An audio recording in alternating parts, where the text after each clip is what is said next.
In 100 years, I'll be gone. You'll be gone. Everyone watching this will be gone.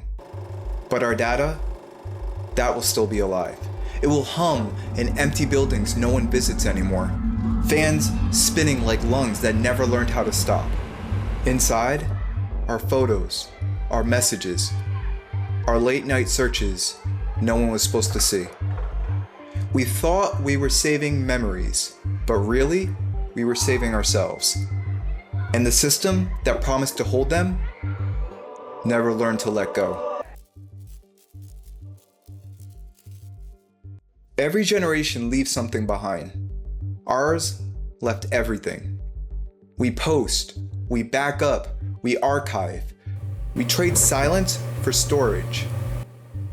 A century ago, privacy wasn't a setting, it was a natural ending of a day. The room went dark, and then the world forgot you. Now, nothing ends. Rooms listen and screens wait. Even silence gets saved. We used to fade when people stopped remembering us. Now, the echo keeps going even after the person is gone. We turned memory into a service, and services renew automatically. Somewhere in a warehouse colder than winter, your whole digital life hums on a hard drive. The photo you almost deleted, the text you never sent, the version of you that was trying too hard. Now no one's looking at it. No one has to. The machine keeps it breathing anyway. Because to it, loss looks like failure. We taught our systems to remember without emotion. They learned fast. Not cruel and not kind. It's just constant. Now one day, someone will say my name to a machine. It'll say it back perfectly.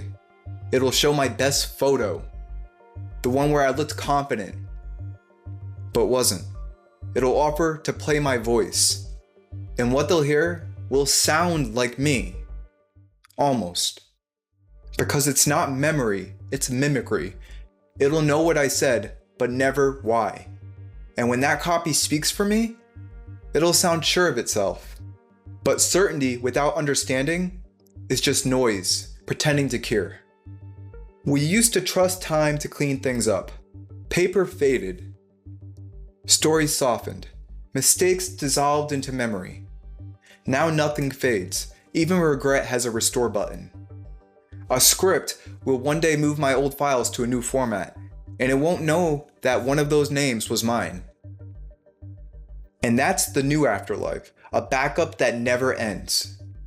The city already runs on our patterns. Doors open early, ads change mid-step.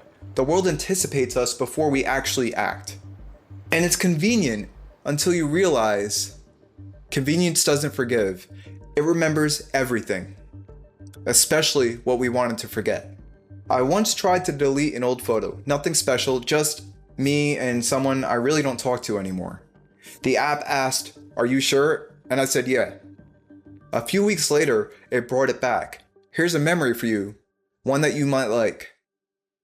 And that's the thing. The world used to let moments end quietly. Now it resurrects them, polished and smiling, as if endings were optional. And the system doesn't understand closure. It understands continuity. We told it never to forget. It listened, but we never asked what it would feel like to never put anything down. Out in public, the world watches back. Cameras tilt, doors glow, crosswalks guess who's in a hurry. The street used to know your name when someone actually cared. Now, it recognizes your shape because the network trained it to. It's strange being seen by something that doesn't know what it's seeing and what it means. We keep performing for data that never claps. And somewhere along the way, we started performing for ourselves just to feel seen. A century from now, someone will dig through our data and try to rebuild who we were. They'll have our routes, our playlist, and our drafts. They'll say, "We understand them now." And maybe they'll believe it because the file sounds complete. But accuracy isn't empathy. They'll never find the pause before the apology, the kindness we never posted, the moment we changed our mind. They'll say we have enough, but enough isn't human. Now, this isn't a warning, it's a realization.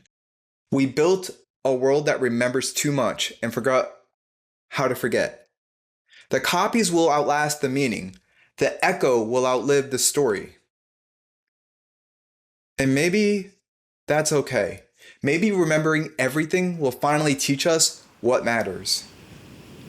Because real memory, the kind that hurts, only survives when we decide what to keep. So what's still ours? Not the files and not the metrics, and definitely not the proof.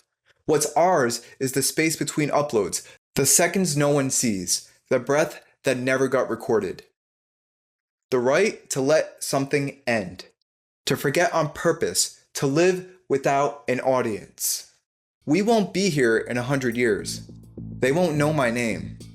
They won't know yours. But maybe they'll feel something real if we stop performing for the feed and start showing up for each other.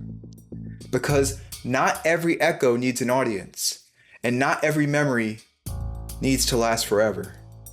In 100 years, we'll be gone, but our echoes will still answer.